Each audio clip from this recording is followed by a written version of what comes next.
Ooh. 約5000だとよ。じゃあ王様相当お冠だろう。いや、ずーっと部屋で遊んでるみたいだぜ。飯も食わないで軍議に夢中になってるって。じゃあこの食料どうする気だよ。 It's consuming 俺 him. たちで奪って食っちまうか。あの王と護衛軍を倒してか。冗談にすらなってね。That's a beautiful pan shot. 自分が強くなって初めてわかる強さってあるよ、本当に。Yeah. あの連中は怪物です。服従ですわ。こう呼ぶと最近あいつ怒るけど。 That's beautiful though. Look at that. Oof. The whole opening segment. Just beautifully drawn and detailed. Ah, so this one's about to be a Nav focus, eh? 黒メガネは周囲を警戒しつつ宮殿の方へ向かっています。 Nav's gonna have to take care of that. 歯が立ちませんね。ついでに二人の能力もチェックしとく。 Yeah, he's really dead set on that. Ooh, I think he knows about the dragonfly. As expected of someone like Nav, right? 見失った。どうやら黒メガネは自在に場所を瞬間移動できるよう Yes, he is. ノブの能力名はハイド&シーク瞬間移動能力で Apartment complex. 壁や地面に手をかざすとそこに年空間へ通じる Nen space. Okay, that's 穴を掘ることが the できる technical term. その穴から人や物を転送させることができるのだ Nice. ハイド&シークは4階建て全21室の Whoa, 年空間である okay. That's a new dimension I didn't know about. 完全に独立していて入り口は部屋に入ったと同時に閉じるため現実世界へ戻るためにはもう一つの扉から出るしかない出口は入ってきた穴とつながっている Ah, okay. つまりある部屋への出入りは原則として同じ場所の穴からし Great か shot. できないただしノブの持つマスターキーならば部屋の出口を場所の穴 Oh, とつなげることができる how cool.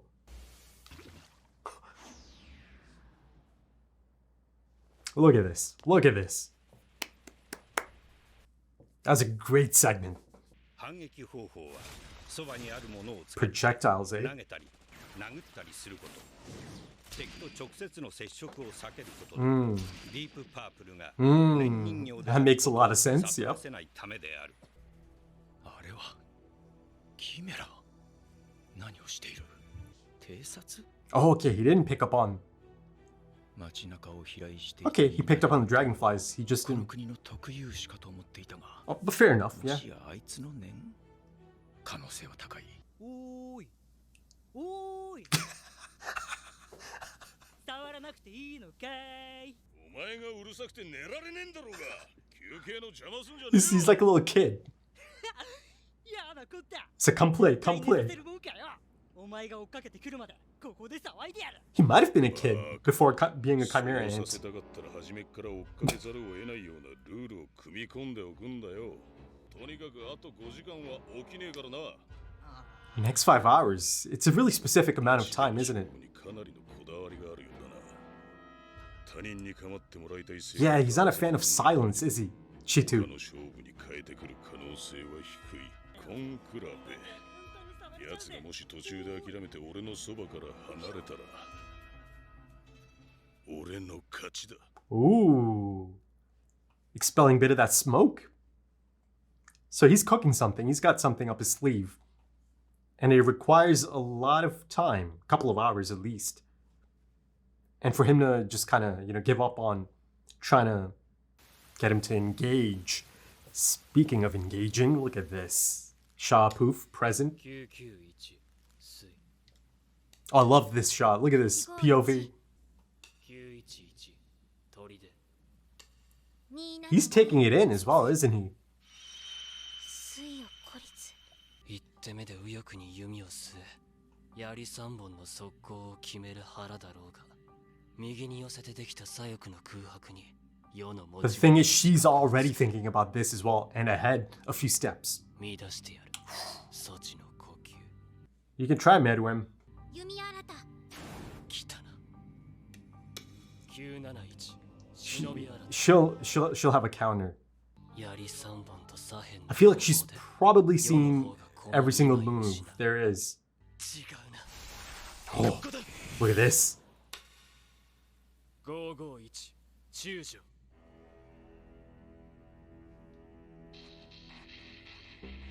Yeah, go on. Go on. Speak.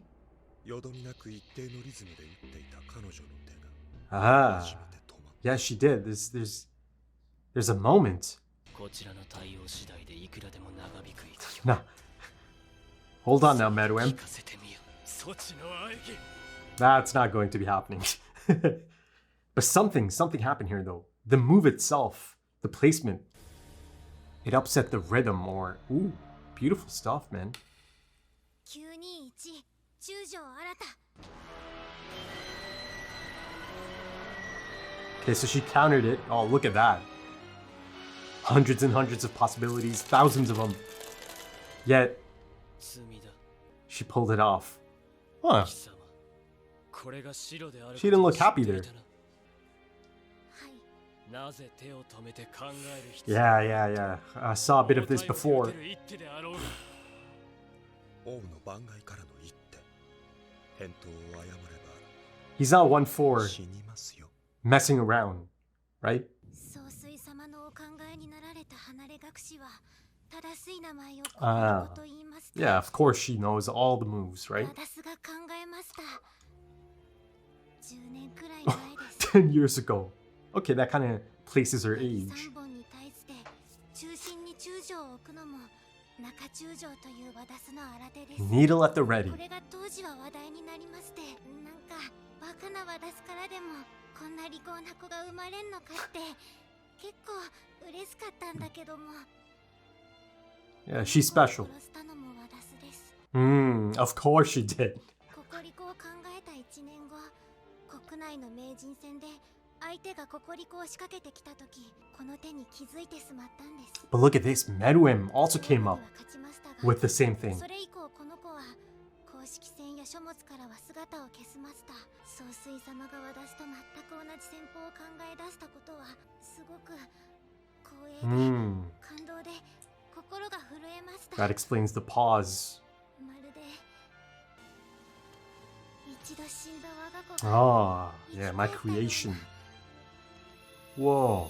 そんな気がしたんです The spark. Or is it through her POV? この子の命を消すのが忍び That's how much it means to her.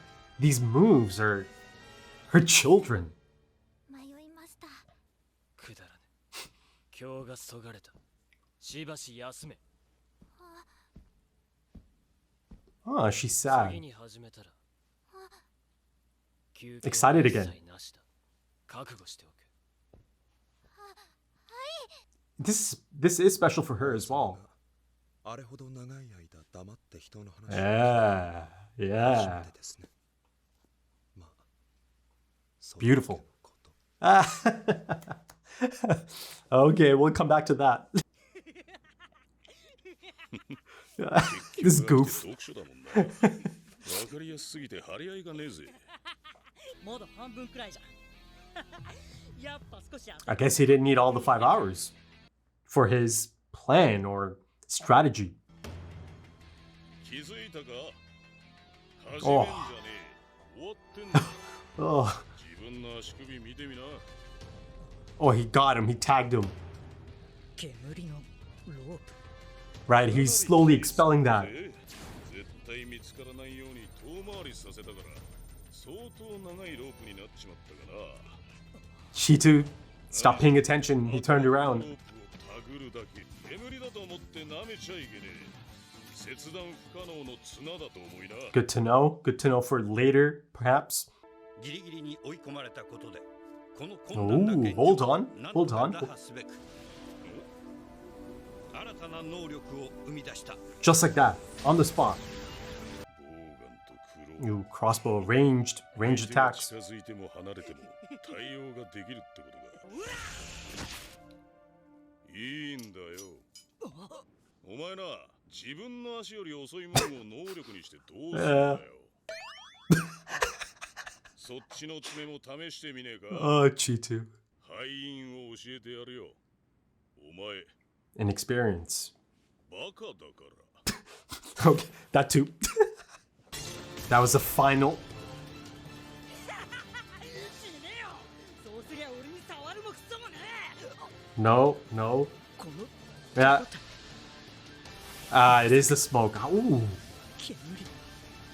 That's quite the copy. And moral is incredible.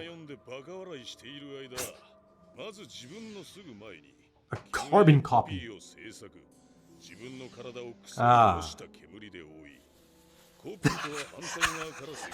Love that. Yeah, yeah. Get out of here.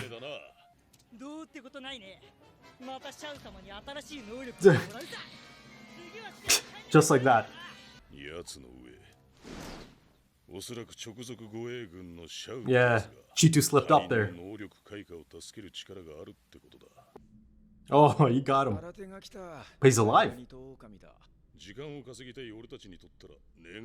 Is he going to interrogate him, maybe?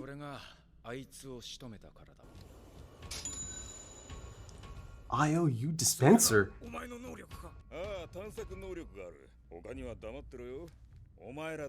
Yeah, right.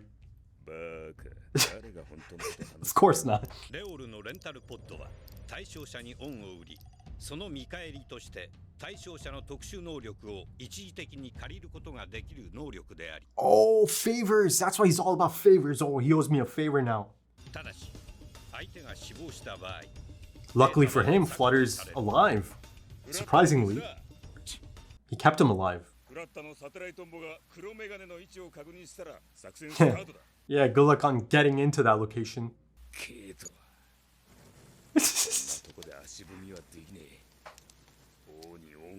Ah, right, that's why. された剣を手に取り破ることで能力が発動する。わからぬ。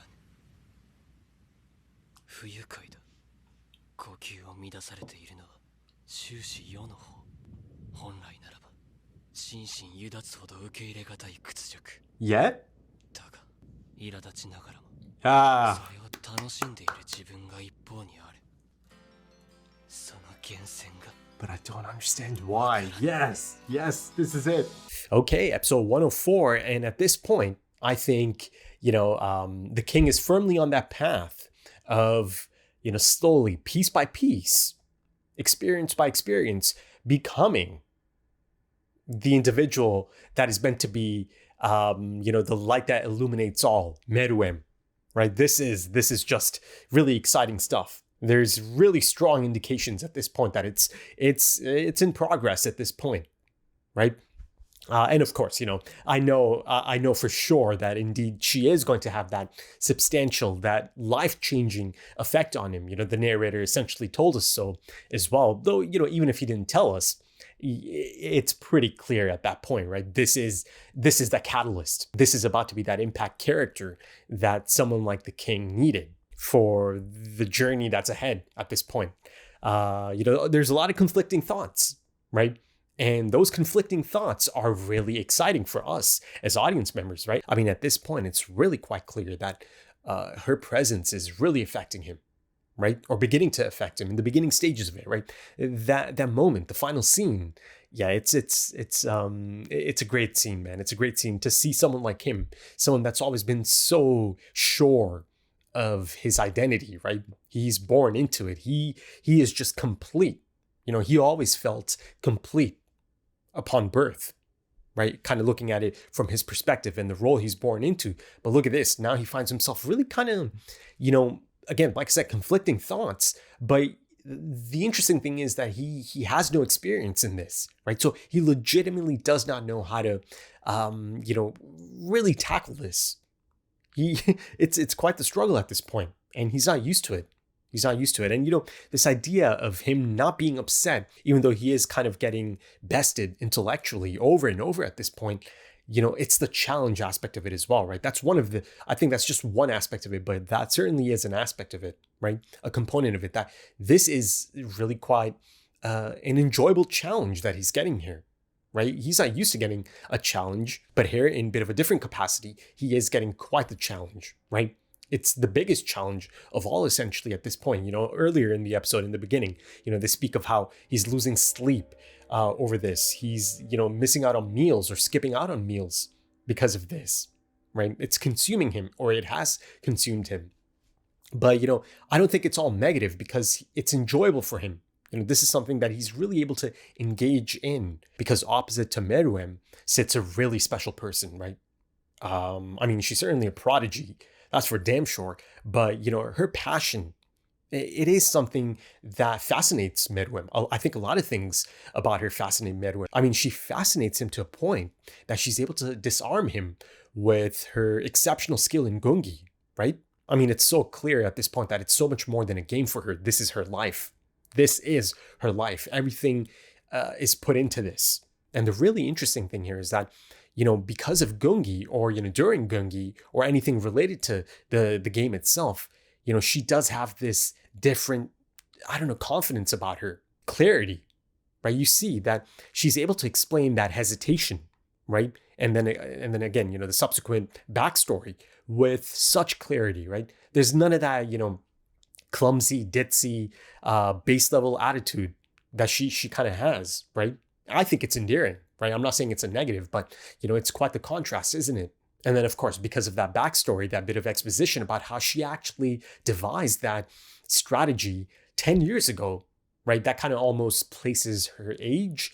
So, at this point, I'm kind of thinking late teens, early 20s, perhaps. It's actually really possible it could be late teens, right? Again, she's a prodigy, so she's been at it since a really early age, right? Really early age. And, at this point, I'm still kind of thinking about how exactly this came about, why she was into this, right?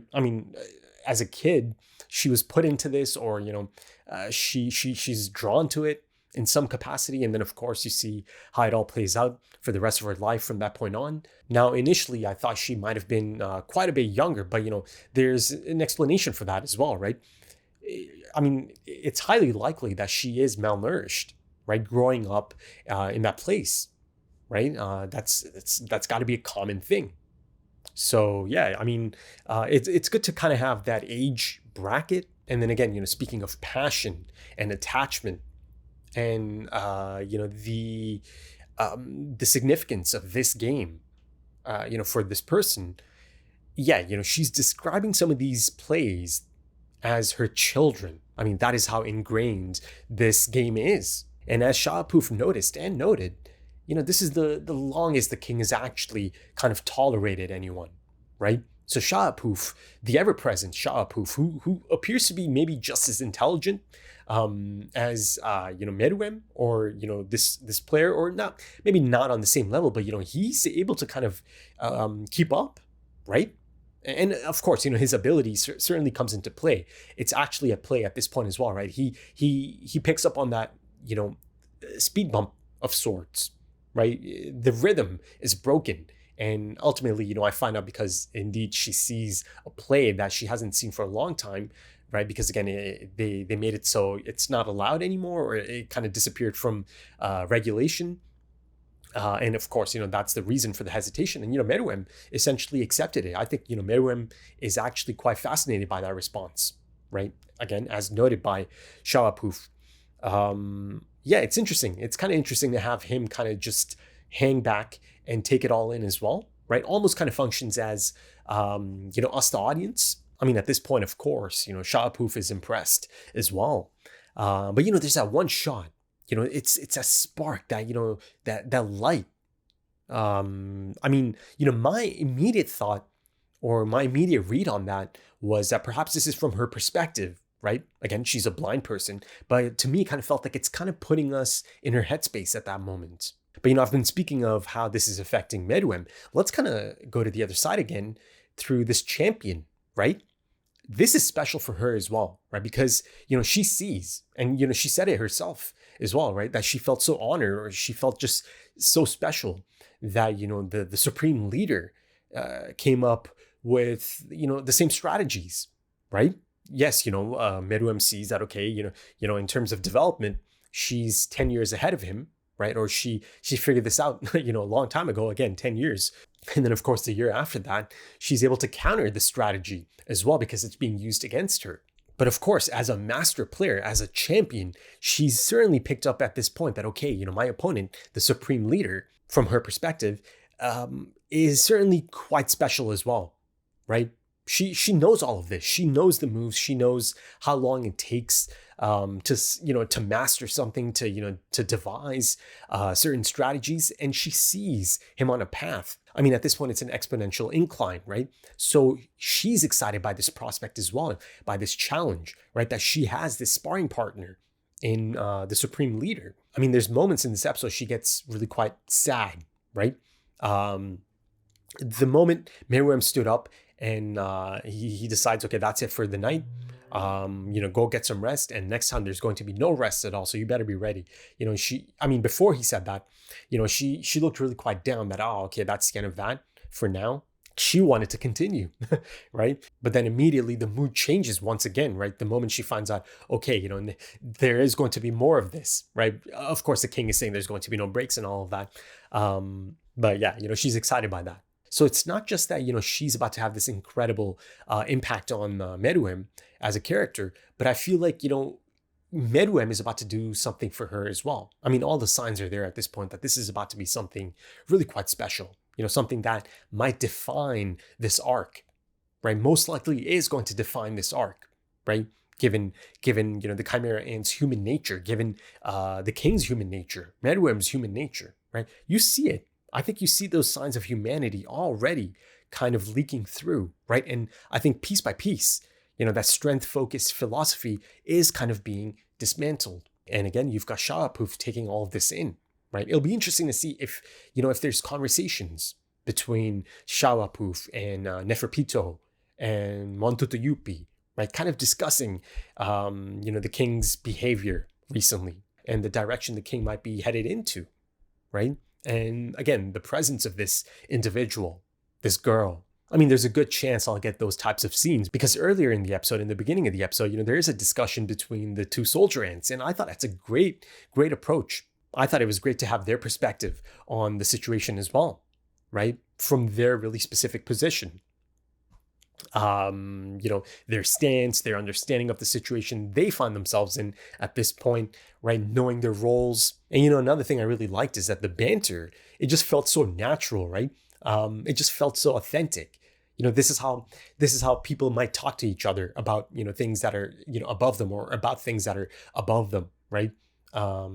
Anytime they're kind of alone or by themselves, it just felt really natural to me. And I think it is important to have their input, right? Because it adds dimension to the whole thing. And the discussion actually goes to a really interesting point as well, right? Sometimes you can't see how strong someone is until you have enough strength yourself, right? That's something I've seen much earlier in the anime as well through, people like Gon and Killua, right?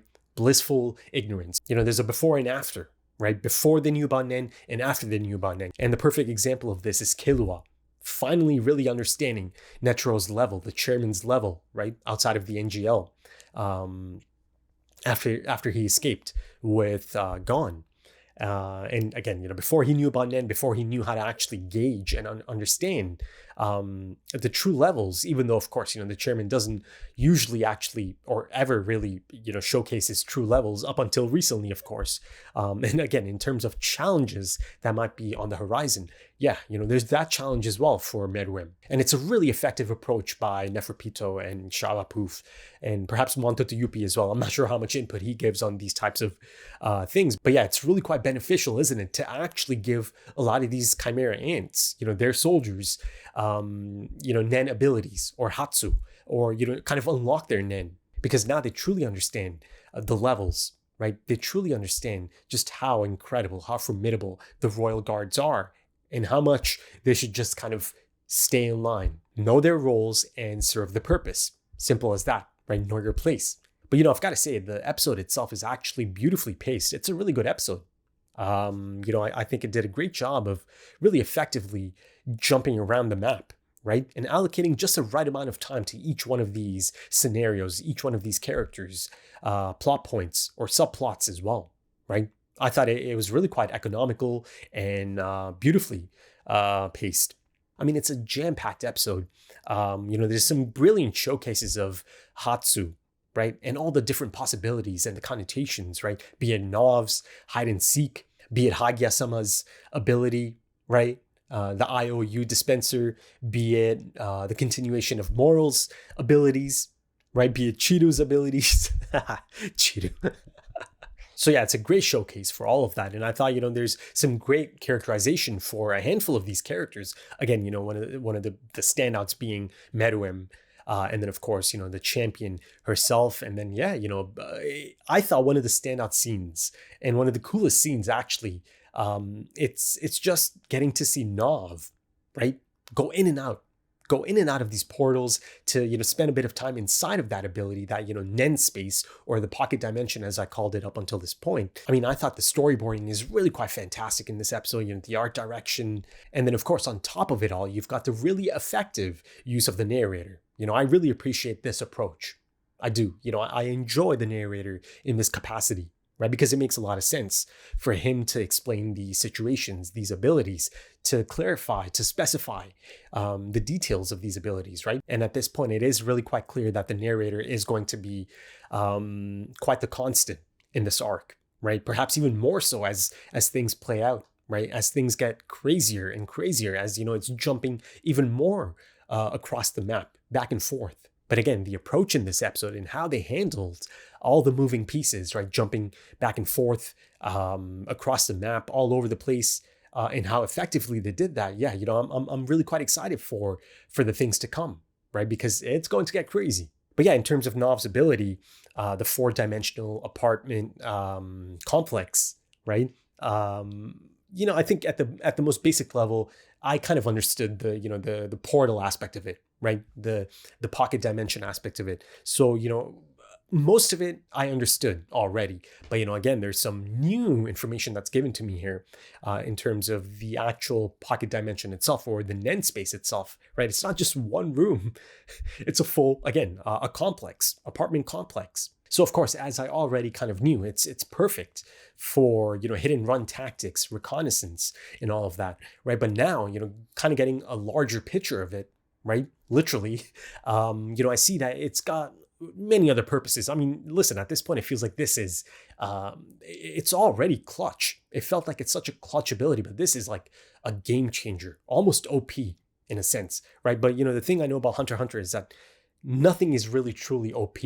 There's always something that kind of almost, anchors it, right? The restrictions and the requirements and the conditions and all of that. Now, I suppose up until recently, I guess I believe that, okay, you can actually trap someone in there, but that's not the case. That's not the case, right? You cannot trap people in there. I think I actually even speculated about, maybe getting the king in there somehow, something along those lines. I just remember speculating that, but no, that's just not a thing, right? Anyone who can go in there, anyone who's put in there, anyone who is accompanying Nav in there, they can also come out, right? And they come out from they exit from the door, but it exits from the exact same portal they came in, right? But there's a master key. The master key, again, only the man himself has it, right? Nav has it. He's able to go in and out from any portal that he's already set up. Now, that's my understanding of it, right? That these portals, he's been to those locations already, right? Because that feels realistic, that feels grounded, right? That you kind of have to go there. And how about some of those shots of Nav, right? Going in and out of those portals. My God, there's some really, really stunning shots there. And Nav himself is just so suave and clinical and effective. I mean, in terms of experience, you see, right, between Nav and Moral, this is a different level. You see why exactly the chairman wanted these two. But that point I just made about Nav being so suave and clinical and effective, and just, he's really put together. Almost at all times, essentially. I mean, at all times, he is put together. I've seen that Moral isn't some perfect person, right? He can get upset, right? He's got his ups and downs, right? Now I'm thinking about Nav. Is there something else there? Is there something I haven't seen yet? Is he capable of having these ups and downs, right? I think, given the things I've seen already, it might require something really quite substantial, right? For him to have a bit of an outburst or ups and downs, something similar to Moral, but, that's more so Moral's personality, right? Nav is a fascinating one. But yeah, going back to the mechanics of the apartment complex, the 4-dimensional apartment complex, the narrator stated that it's possible to create multiple entrances, right? And that's possible in one of the larger rooms, or it depends on the size of the room, right? So I'm sure that's going to come into play. I'm sure, Palm is going to be incorporated at some point. She's here for a reason. She's got that really special ability. I know that's going to be utilized at some point. I'm sure Nav's got everything kind of, set up in his mind in terms of execution. And then, of course, there's still the unknowns, right? You've got Meloaron. You've got Ikalgo, right? It's so goddamn exciting to even think about this. There's a really high likelihood that they are going to be joining up, right? And, that reminds me, Killua and Ikalgo. I've gone from kind of hoping and expecting an immediate aftermath to being completely okay with them kind of taking a bit of a sidestep, right? Kind of taking a bit of a seat, right? Because again, it allows for a bit of a focus on Nav and Moral and some of these other characters, right? But I'm sure, once they return, it's going to be quite the exciting return. And yeah, I'm excited to see, the continuation of Gon and Meloaron's partnership and potential friendship. But yeah, Killua and Ikalgo, that's what I'm really quite excited about. But yeah, imagine incorporating those abilities. But then speaking of Nen spaces, let's kind of shift the focus to Chitu's Nen space, right? My God, this dude is such a goof. He's such an idiot. But, I like him. I just find myself just giggling and, just kind of smirking and laughing at the voice acting itself. Something about the voice itself is really quite engaging for me. There's something about it that's just endearing to me. Always kind of, wanting to be active, right? He's not a fan of silence. He's not patient. He could read him like a book, right? It's such an easy thing for Moral to just get one over him, to beat him at this game. And yeah, I see Moral kind of get to flex his ability as well, right? And how patient he can be, right? That's the composure of someone that's experienced, right? Being able to read the situation, being able to read the person in front of them and seeing that, okay, this, he has no understanding of his own ability, right? Or he's got a really bare bones understanding of it, that it hasn't been, worked out. And that's the point I was making, right? Just being handed these abilities all of a sudden, it's not the same as, constructing these abilities or, thinking about these abilities for years and years, and those abilities intrinsically being linked to you as an individual, right? Linked to you emotionally as well, and your Nen, your life force. But how about Moral? My God, this dude is a specimen. Right? So he's holding Deep Purple, right? Deep Purple and those, the shadow puppets or smoke puppets are out there doing their thing, right? Keeping their distance, the ranged attacks. So, the enemy cannot tell, or hopefully the enemy cannot tell that, okay, these are just Nen figures, right? Not actual people. But again, they don't know that yet. Hagia-sama actually thought that, yeah. I think in the last episode, he actually deduced that, okay, these might just be puppets, but, the real one's in there as well. So he kind of figured it out, but not entirely. But yeah, going back to Moral, he's got the soldiers out there, the Deep Purple ability. And then inside, he's creating dummies, right? Carbon copies of himself that function exactly like Moral, right? Certainly fooled me. So, I'm sure a lot of precision and a lot of just ability and aura goes into that to maintain that. Then on top of that, he's doing the whole grass thing, right? To hide himself and go around. And then of course the rope itself, that gets Chitu. And I love how, the final, distraction is kind of, egging him on to try out the claw. So he's completely distracted and lunges at, again, the fake Moral, and the real Moral can just tap him. And I thought it's so goddamn hilarious that, Chitu immediately just kind of, slips up and just accidentally lets them know, okay, yeah, FILMBuFF, who Moral correctly assumes is one of the royal guards, is capable of handing out abilities. A generous FILMBuFF, right? He hands it out like it's candy, apparently, because, Chitu believes he can just get another one. Now, this idea of Hagia-sama being so secretive about his own ability, did he not get it from FILMBuFF? Right? So FILMBuFF knows about it. right? But yeah, speaking of Hagia-sama or Liol, yeah, his ability is interesting. You know, I mean, it's a little bit jarring, you know, him pulling out that pod, the IOU dispenser. It's just not the type of ability I kind of expected, you know, for Hagia-sama. But I guess it's kind of similar to Chrollo's ability, right? Kind of. Loosely, at least, right? He's able to take on someone else's ability, but there's a time limit, 1 hour. And then, of course, certain conditions have to be met. First, he must have seen the ability or know its name, right? So one or the other. And then second, he must grant a favor, right? And now it all kind of adds up, you know, him being so dead set on collecting favors as well, right? That run-in with Chitu, right? Helping Chitu, and then, you know, really voicing it. Now you owe me a favor. Now, another key component is that if the target dies, that data is going to be deleted, right, from that little pod.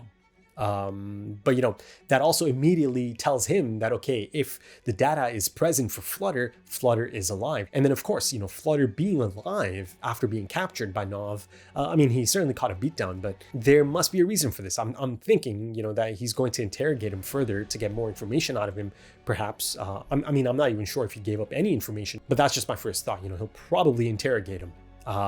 But, you know, again, him being kept alive leads to this as well, right? Now Liol knows, okay, Flutter is alive, and now he's able to use Flutter's ability, right? So he took out the scout, but the scout's abilities are still at play, right? Because the scout is alive, because he made the choice to not kill the scout. Let's see how that plays out.